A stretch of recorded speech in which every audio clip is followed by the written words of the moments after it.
PM Modi ने NBWL की 7वीं बैठक की अध्यक्षता। बैठक में पीएम मोदी का बड़ा ऐलान, मई में होगा 16वीं एशियाटिक शेर की जनसंख्या का आकलन। अमित शाह संग गोवा के सीएम प्रमोद सावंत ने की बैठक। राज्य में नए आपराधिक कानूनों को लेकर की समीक्षा। बैठक में अधिकारी रहे मौजूद। सीएम पुष्कर सिंह धामी की अध्यक्षता में हुई बैठक। मंत्रिमंडल की बैठक में पास हुए 17 प्रस्ताव। गृह सचिव शैलेश बंगोली ने दी जानकारी।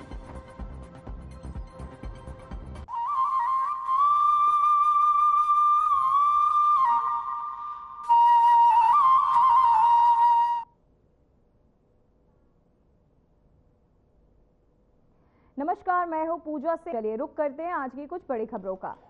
तो वहीं सीएम पुष्कर सिंह धामी की अध्यक्षता में हुई बैठक। मंत्रिमंडल की बैठक में पास हुए 17 प्रस्ताव। नई आबकारी नीति को भी दी गई मंजूरी। स्वरोजगार के लिए 2 लाख रुपए तक मिलेंगे। गृह सचिव शैलेश बंगोली ने दी जानकारी। तो चलिए आपको बताते चले, गृह सचिव शैलेश बंगोली ने जानकारी दी जिसमें पुष्कर सिंह धामी ने बड़े फैसले लिए। साथ ही आपको बताते चले, मंत्रिमंडल की बैठक में पास हुए 17 प्रस्ताव। नई आबकारी नीति को भी दी गई है मंजूरी। स्वरोजगार के लिए 2 लाख रुपए तक मिलेंगे। गृह सचिव शैलेश बंगोली ने ये जानकारी देते हुए बताया कि सीएम पुष्कर सिंह धामी की अध्यक्षता में जो बैठक हुई उसमें मंत्रिमंडल की बैठक में 17 प्रस्ताव पास किए गए, जिसमें नई आबकारी नीति को भी दी गई मंजूरी। स्वरोजगार के लिए 2 लाख रुपए तक मिलेंगे। वहीं गृह सचिव शैलेश बंगोली ने सारी जानकारी दी। जहां आपको बता दें, मंत्रिमंडल की बैठक में पास हुए 17 प्रस्ताव। नई आबकारी नीति को भी दी गई मंजूरी। सीएम धामी की अध्यक्षता में हुई है ये बैठक। द्वारा जो एकीकृत पेंशन योजना यूपीए विभाग का मत था ट्राउट प्रोत्साहन योजना। ट्राउट प्रोत्साहन योजना विभाग द्वारा प्रस्तुत की गई थी, जिसपे माननीय मंत्रिमंडल द्वारा सहमति दी गई है। ये हमारे प्रदेश में ट्राउट पालन को प्रोत्साहन देने के लिए ये योजना है। ये योजना लगभग 200 करोड़ की ये योजना है। इसमें जो हमारे मत्स्य पालक हैं उनको 5 साल तक के लिए इनपुट सपोर्ट दिया जाएगा। उनका जो इंफ्रास्ट्रक्चर, जो रेस वेस बोलते हैं जिसको, उसका निर्माण करने के लिए भी मदद दी जाएगी इसमें। और इसके अलावा इसमें इनपुट सपोर्ट दिया जाएगा ताकि वो सुचारू रूप से अपनी फार्मिंग कर सकें। तो इसके अलावा राजस्व विभाग का मत था, जिसमें उधम सिंह नगर में प्राक फार्म की जो सीलिंग की भूमि है लगभग 1354 एकड़, उसको सिडकुल में इंडस्ट्रियल डेवलपमेंट के लिए देने पर माननीय मंत्रिमंडल द्वारा आज सहमति दी गई। सतर्कता कार्मिक विभाग का ये मद है। सतर्कता अधिष्ठान में ट्रैप की कार्रवाई करने के लिए एक रिवॉल्विंग फंड बनाया था। उस रिवॉल्विंग फंड को किस तरह से इस्तेमाल करेंगे उसके बारे में नियमावली प्रस्तुत की गई थी कार्मिक विभाग के द्वारा, जिसको माननीय मंत्रिमंडल द्वारा आज अनुमोदन दिया गया। गौला, कोसी, दाबका, नंदौर नदियों में जो बिक्री दर है उसको संशोधित करने के बारे में भी आज माननीय मंत्रिमंडल द्वारा अनुमोदन दिया गया। इसमें अलग अलग मदों में धनराशि ली जाती है, जैसे सुरक्षा एवं सीमांकन शुल्क है, और तौलाई और RFID के लिए शुल्क है, और लाभांश और परिचालन के संबंध में शुल्क है। तो उसको संशोधन करने पर माननीय मंत्रिमंडल द्वारा अनुमति दी गई। विकास विभाग का मत था। इसमें मुख्यमंत्री स्वयं सहायता समूह सशक्तिकरण योजना में कुछ नए प्राविधान जोड़ने पर आज माननीय मंत्रिमंडल द्वारा अनुमोदन दिया गया, जिसमें प्रथमतः जो है विभिन्न कार्यशालाओं, कार्यक्रमों, महिला सम्मान कार्यक्रम लागू करने के लिए योजना में लगभग 2.3 करोड़ की धनराशि की व्यवस्था की जाएगी। इसके अलावा जो क्लस्टर स्तरीय संगठन है, CLF जिसको बोलते हैं, उसमें महिलाओं की जो व्यावसायिक गतिविधियां हैं उसको संचालन करने के लिए 15.4 करोड़ की धनराशि की व्यवस्था की जाएगी। इसके अलावा लखपति दीदी बनाए जाने के उद्देश्य से जो रूरल बिजनेस इंक्यूबेटर हैं उनके माध्यम से मार्केटिंग, प्रोडक्ट डेवलपमेंट और क्वालिटी कंट्रोल हेतु अल्मोड़ा और हवालबाग में जो सेंटर चल रहे हैं उनमें 25 लाख की अतिरिक्त धनराशि इसमें दी जाएगी। इसके अलावा डिजिटल MIS को लागू करने के लिए 140 क्लस्टरों में 500 ई-बुक कीपरों हेतु टैबलेट प्रदान करने की भी इसमें व्यवस्था दी गई है, जिसके लिए 75 लाख की धनराशि की व्यवस्था की जाएगी। इसके अलावा 2 सरस मेलों में जो सरस मेले होते हैं इसमें 11.12 लाख रुपए जो है अतिरिक्त रूप से सरकार के स्टेट गवर्नमेंट के द्वारा दिए जाएंगे। 0.5 रुपए किया गया है। इसी तरह से बाकी नदियों के लिए भी किया गया है। और लाभांश और परिचालन में भी पहले टोटल 4.91 था, अब जो है उसको 85 पैसे और 4.56 पैसे किया गया है। इसके अलावा ये अगला मद है पुलिस, ये भी गृह विभाग का मद है। इसमें अपर पुलिस अधीक्षक उच्चतम वेतनमान, अपर पुलिस अधीक्षक उच्चतर वेतनमान के जो नए परिष्कृत हुए थे उनके संबंध में नियमावली प्रख्यापित का प्रस्ताव था, जिस पर माननीय मंत्रिमंडल द्वारा सहमति दी गई है। इसके अलावा अगला मद था ये। तो वहीं मुख्यमंत्री एकल महिला स्वरोजगार योजना को कैबिनेट बैठक में मंजूरी मिलने पर महिला सशक्तिकरण एवं बाल विकास मंत्री रेखा आर्या ने प्रदेश की महिलाओं को बधाई दी है। उन्होंने बताया कि इस योजना में दी गई सहायता राशि का 75% हिस्सा सब्सिडी के रूप में रहेगा। रेखा आर्या ने कहा कि इस योजना के तहत प्रदेश की अविवाहित, तलाकशुदा, निराश्रित और विकलांग एकल महिलाओं को लाभ मिलेगा। योजना में पात्र महिलाओं को अधिकतम 2 लाख तक की सहायता राशि प्रदान की जाएगी, जिसमें से 75% हिस्सा सब्सिडी के रूप में दिया जाएगा। लाभार्थियों को सिर्फ 25% राशि ही अपने पास से व्यवसाय में निवेश करनी होगी।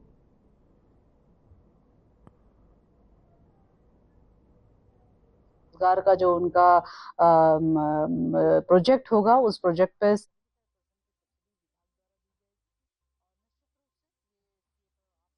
बेहद खुशी हो रही है कि आज कैबिनेट में मुख्यमंत्री एकल महिला स्वरोजगार योजना आज कैबिनेट में टेबल हुई। और जब कैबिनेट में टेबल हुई तो निश्चित रूप से इस पूरे प्रस्ताव में हमारे प्रदेश की जो एकल महिलाएं हैं, जो चाहे विधवा महिला के रूप में हो, चाहे अविवाहित महिला के रूप में हो, निराश्रित महिला के रूप में हो, परित्यक्ता महिला के रूप में हो, अथवा तलाकशुदा महिला के रूप में हो, अथवा ऐसी महिला जो विकलांगता के रूप में हो, ऐसी सभी महिलाओं को जो है एकल महिला के रूप में मान्यता मिली है। और इन महिलाओं को जो है उनके स्वरोजगार करने के लिए 75% सब्सिडी के साथ में उनको विभाग के द्वारा उनको सहयोग दिया जाएगा। उनकी परियोजना या उनका जो भी स्वरोजगार का जो उनका प्रोजेक्ट होगा, उस प्रोजेक्ट पे 75% की सब्सिडी विभाग द्वारा दी जाएगी। और निश्चित रूप से ये इसकी एक लिमिट जो है वो 2 लाख रुपए की धनराशि अंतिम रखी गई है। और इसके साथ ही हम पूरे प्रदेश भर की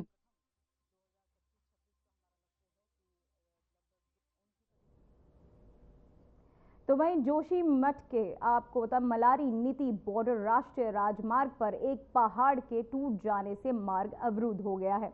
इस घटना में कोई हताहत नहीं हुआ।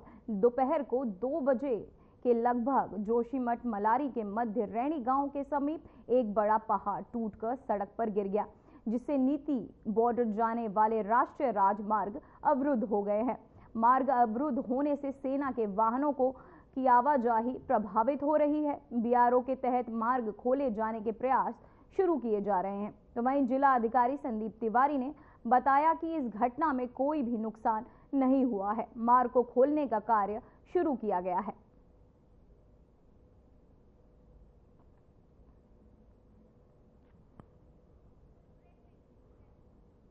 तो वहीं पुलिस लाइन देहरादून में आरक्षी जनपदीय पुलिस पीएसी आईआरबी भर्ती के लिए शारीरिक दक्षता परीक्षा आयोजित की जा रही है। इस शारीरिक परीक्षा के दौरान वरिष्ठ पुलिस अधीक्षक देहरादून के तहत भर्ती प्रक्रिया का जायजा लिया गया। इस दौरान एसएससी देहरादून ने शारीरिक दक्षता परीक्षा में सम्मिलित अभ्यर्थियों और का मनोबल बढ़ाते हुए उन्हें दक्षता परीक्षा में अच्छा प्रदर्शन करने के लिए अपनी शुभकामनाएं दी। साथ ही आपको बताते चले, उन्होंने खुद को बॉल थ्रो कर उनको प्रोत्साहित भी किया। अभ्यर्थियों के समक्ष उन्होंने खुद बॉल थ्रो कर उन्हें प्रोत्साहित किया। साथ ही पुलिस अधीक्षक ने उन्हें शुभकामनाएं दी। पुलिस पीएसी आईआरबी भर्ती की परीक्षाओं का उन्होंने निरीक्षण किया। शारीरिक दक्षता परीक्षा आयोजित, जहां पुलिस अधीक्षक ने खुद दी शुभकामनाएं। पुलिस पीएसी आईआरबीसी भर्ती की शारीरिक दक्षता परीक्षा आयोजित की गई।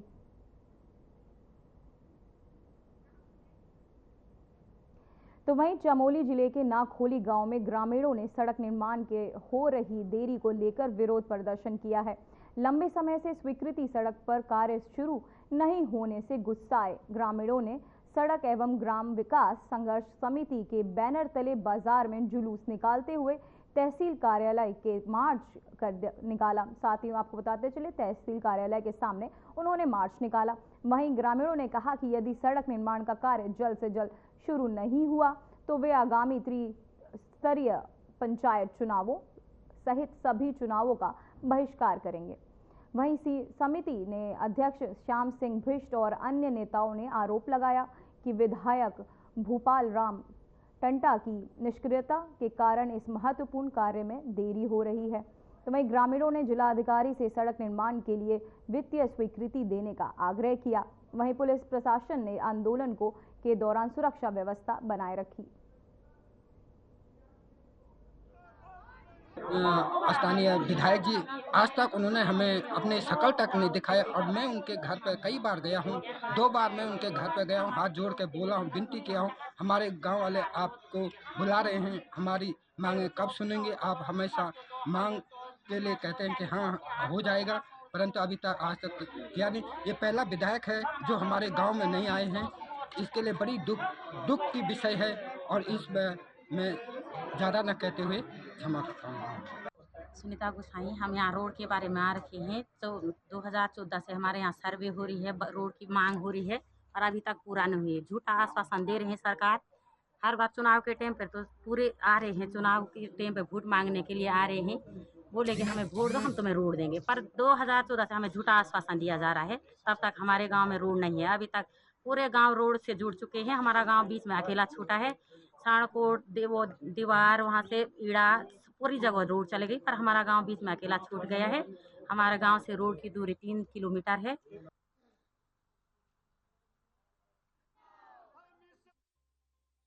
तो वहीं BSNL ने अपने फाइबर वाईफाई उपभोक्ताओं के लिए IPTV सेवा लॉन्च कर दी है, जिससे उपभोक्ता बिना सेटअप बॉक्स के अपने टीवी पर 500 से अधिक चैनल का आनंद ले सकेंगे।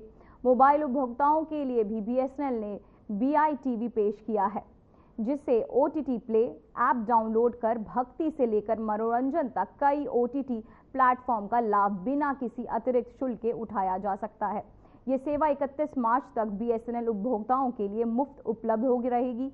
इस नई सुविधा के तहत BSNL उपभोक्ताओं को अपने मोबाइल नंबर से 1 टाइम रजिस्ट्रेशन कर सप्लाई, स्काइप और प्रो ऐप डाउनलोड करना होगा।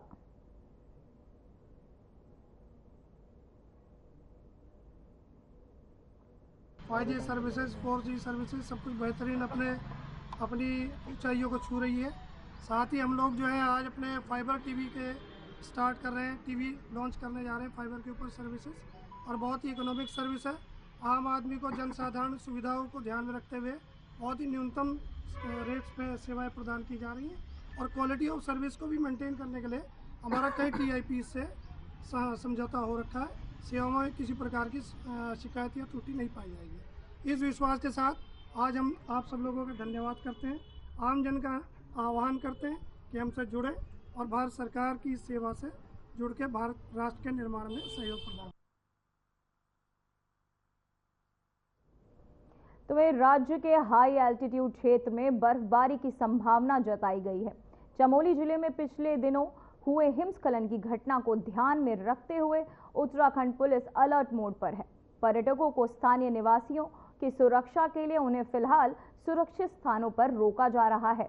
IG गढ़वाल राजीव स्वरूप ने बताया कि उत्तराखंड के ऊंचाई वाले क्षेत्रों में सुरक्षा के मद्देनजर अलर्ट जारी किया गया है। मौसम साफ होने के बाद ही पर्यटकों को हाई एल्टीट्यूड क्षेत्र में जाने की अनुमति दी जाएगी।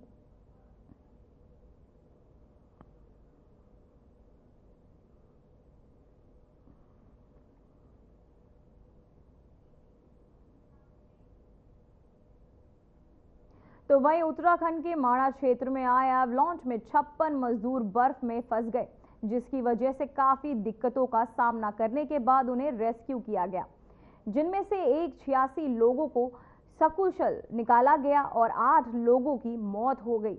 इस पूरे घटना में कांग्रेस ने सरकार को घेरने का काम किया है। उत्तराखंड के प्रदेश अध्यक्ष करण महारा ने कहा कि हाई एल्टीट्यूड वाली जगह पर ज्यादा ध्वनि तक वर्जित होती है, लेकिन उस पूरे क्षेत्र में बिना रोक टोक के काम चल रहा था। हैवी मशीनों के तहत वहां काम किया जा रहा था। मौसम विभाग के तहत अलर्ट भी जारी किया गया, लेकिन उसको हल्के में लिया गया, जिस कारण 56 लोग हादसे का शिकार हुए। वहीं उन्होंने ऐसे में जो भी संबंधित अधिकारी हैं उनके खिलाफ कार्रवाई होनी चाहिए।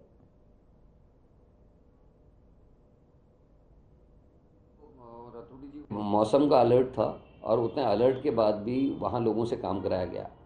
और आप सब लोग जानकार हैं इस बात के कि ध्वनि का जो वाइब्रेशन है वो हायर एल्टीट्यूड्स में कितना खतरनाक होता है। जहाँ 12 महीने बर्फ़ रहती है, एवलेंजेस आने का खतरा रहता है, वहाँ ऊंची ध्वनि से बचा जाता है। और वहाँ ऐसे में हथौड़े चल रहे हैं, बड़ी भारी मशीनें ले जाई गई हैं। और ये दुर्भाग्यपूर्ण है कि अलर्ट के बाद वहाँ मजदूरों को काम में लगाया गया। जो मरे हैं उनके लिए हमारी शोक संवेदनाएं हैं, लेकिन जिन अधिकारी और कर्मचारियों की कारगुजारी रही है या जिन जो इसके लिए दोषी है उनके खिलाफ निश्चित ही कार्रवाई होनी चाहिए। लगभग पहले हो चुके थे लोग कि लगभग अगले 4 दिनों में। वहीं आपको ले चलते खास कार्यक्रम की ओर। आज देहरादून में पुस्तक मेले का उद्घाटन उत्तराखंड भाषा संस्थान के तहत उत्तराखंड साहित्य गौरव सम्मान कार्यक्रम आयोजित किया गया। इस मौके पर सीएम पुष्कर सिंह धामी ने सभा को संबोधित किया और क्या कुछ कहा, आइए आपको सुनाते हैं। उन सभी महान विभूतियों को समर्पित है जिन्होंने अपनी लेखनी से समाज को न केवल एक दिशा देने का काम किया है, बल्कि उत्तराखंड की संस्कृति को भी नई पहचान दी है। यह हम सबके लिए अत्यंत गौरव का विषय है कि हम आज इस साहित्योत्सव के अंतर्गत उत्तराखंड के सर्वोच्च साहित्यिक सम्मान उत्तराखंड साहित्य भूषण से एक ऐसी विभूति को सम्मानित कर रहे हैं जिनकी लेखनी से साहित्य जगत का प्रत्येक साहित्य प्रेमी परिचित है। सुभाष पंत जी ने न केवल उत्तराखंड बल्कि समूचे हिंदी साहित्य के लिए प्रेरणा के स्रोत रहे हैं।